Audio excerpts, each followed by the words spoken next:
Hi everyone, it's Luke here and welcome back to another video. Today you join me of what seems to be a small little barn here in the Oxfordshire countryside, but this is in fact the home of the Aston Martin Heritage Trust, and I'm here today to pick up the very first V12 Vantage V600. So let's hop inside the museum, check out what's in there, and then get the covers off the V600.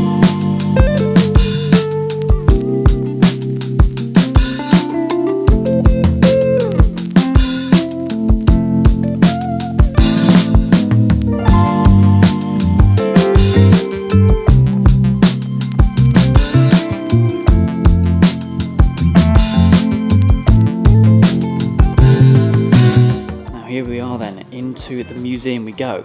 Now we have some very special cars in here. These are in fact not cars though, these are models. These are scale models used by the production team to show potential buyers to see what the car will look like, because you get the renders like that above, you get the pictures of specs and so forth, but you don't get to see the official car. Now this is the closest thing to the real thing you'll get, but if I come over here to the interior, it is a half interior. Yes, it looks very real. You've obviously got the steering wheel and everything, but it's all plastic. You've got plastic seats, everything. I mean, it is in fact a resin body. You hear that? It's solid, so it's a very heavy car, that's for sure. Moving over here to the 177. This again is another resin model, a 1/1 scale, which was again used to show potential customers of the 177, and this is where they chose to buy it or not. Very cool to see this. It's also very interesting to see how the models have changed. This is a 2012 and this is a 2017, and that just sat like there does look like a real car. And in fact, I did think it was a real car when I first stepped foot in here. As well as that, we have a Vanquish cutaway, which Aston Martin used when trialling and showing off some new technology, such as these carbon strut bars, the carbon going up the A-pillars, and also the titanium tub. So yeah, very cool to see, to be honest, a car in this kind of almost sorry state, but it's just kind of how the production went on until you get onto the final car. So very cool to see all of that. We have this here, which is the DP100. This was shown at the 2014 Goodwood Festival Speed, where I in fact saw the car and haven't seen it since. So here we go. This is again a very futuristic concept car, which was used in a Gran Turismo game, and they thought that they make a 1/1 scale just to show off their work, I suppose. You see a little photo up there. And then moving down here, we have two 80s Le Mans races. And as well as that, we also have all this memorabilia. But anyway, that is the museum. I think I can go on for days with all the stuff in here. DB4 GT engine. It just goes on forever. Absolutely amazing place.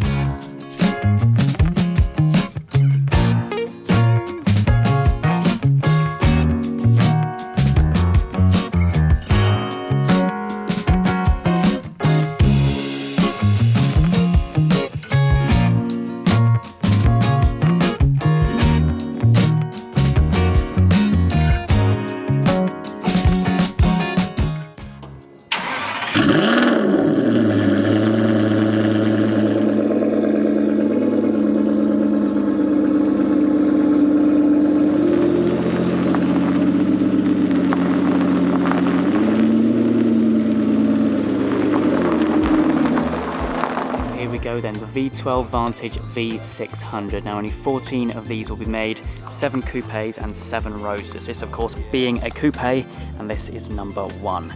Finished in Skyfall Silver, which is a triple layer silver. If I zoom in here, you might be able to get an idea about the depth in this paintwork. We've also got the diamond cut forged alloys. Now to my understanding, this will be the only V600 with this diamond cut finish. It's also got the centerlock wheels, and I think that with the diamond cut finish, it really does set the car off, especially in this spec, because otherwise you kind of lose the design of the wheels. And in fact, the car which I saw at the Goodwood Festival of Speed this year had the full stealth wheel option, and you really did lose the design of it. But if I come back to the rear wheel, you can see all these forks here and there. It just looks awesome. Whilst back here we can see the wide arches on the V600, the swooping in side sills, which are reminiscent to the original Vantage. This whole panel here is all one piece, which goes all the way to the join in the middle. So that there is all one piece, and in fact the whole body is carbon fibre. Not all of it is exposed carbon obviously, but the roof is. Yeah, full carbon body, which is very, very special indeed. We've got the bonnet bulge, which is actually reminiscent to the 90s V600, which very conveniently we have over there. And then we have these almost breather-like holes, which is how I describe the V600 at the Goodwood Festival of Speed. Now this pattern is actually an ongoing thing into the interior as well, which I'll show you a little bit later on. For now, let's head round to the back. You can see those 4 exhausts, reminiscent of the GT12, and in fact this thing has been described as a manual GT12. This only comes in a manual transmission form, 7-speed manual, and the GT12 only comes in a Tiptronic flappy paddle. This obviously has the same 6-litre V12 as the GT12, but it has had some other engine tweaks and upgrades, which make it a fiercer yet more relaxing car to drive, because the GT12 is obviously more of a race car than anything else, and this, if anything, is a very feisty GT cruiser, and a very special one at that. Now the rear bumper can actually be done in various different specifications, I suppose. We can either have painted, carbon, or what we've done here, which is painted, carbon, painted, if that makes sense. I think it does actually split the rear end up really nicely, because we have this carbon panel up here with the carbon badges. Now these badges are in fact very, very special, because it is kind of broken up carbon which has been squashed and machined back into this shape. Hence why if you zoom in and look closely, you can see these kind of strange little reflections back, because that's all the carbon bits. And one thing which is special about the carbon on Aston Martins is you have that join through the middle. The carbon weave goes 2 ways from the centre, and if I come down to the splitter, we can see that's the same, and that is of course the same with the roof as well. Some of the details on this car are remarkable. We've got these small little vents here by the rear lights, those arches which are massive, but yeah, such a special car.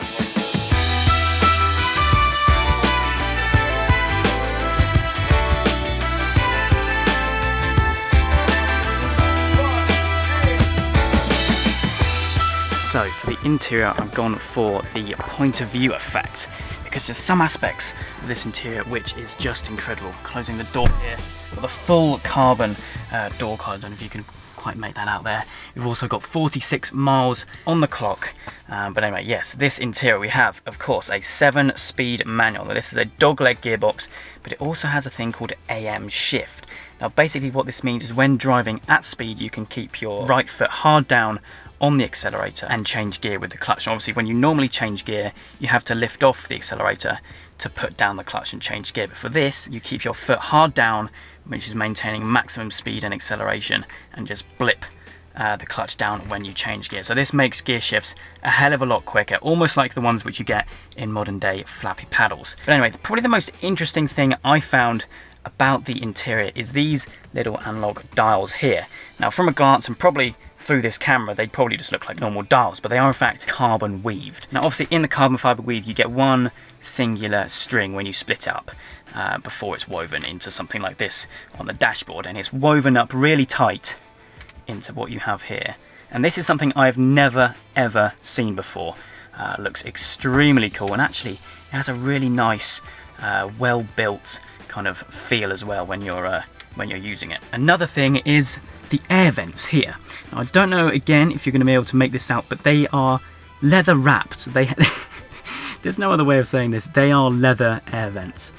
Even the little veins here as well is leather. Unbelievable amount of detail. We have this unique center console here with the V's, and also those little holes which I was talking about earlier when we were outside of the car for the bonnet.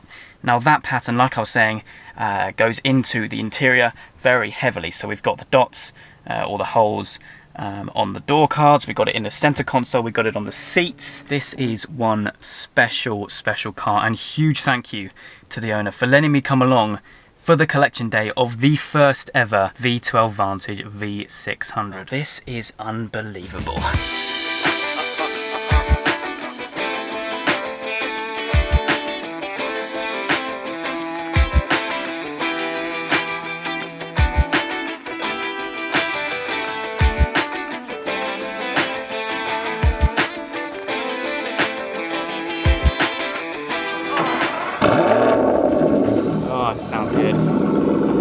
V12 roaring into life.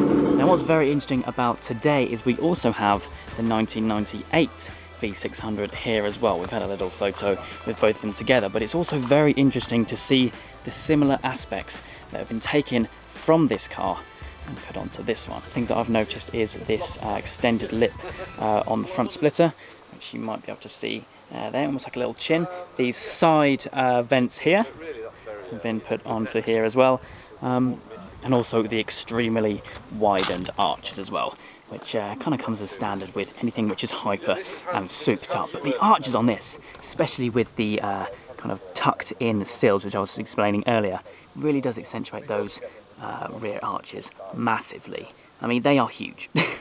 So there we go. I think I'm going to round up today's video here, and that is one V600 successfully collected. A huge congratulations once again to the owner, and thank you very much for letting me come down and record this awesome experience. Unfortunately, we don't have time to take the car out on the road, but if you guys want to see some more videos with this car, then make sure to drop a like. Let me know down in the comments if you want to see it, and I'll make it happen. But anyway, that is it for me. I hope you guys have enjoyed the video. If you have, please do make sure you leave a like and make sure you subscribe for all the adventures still to come.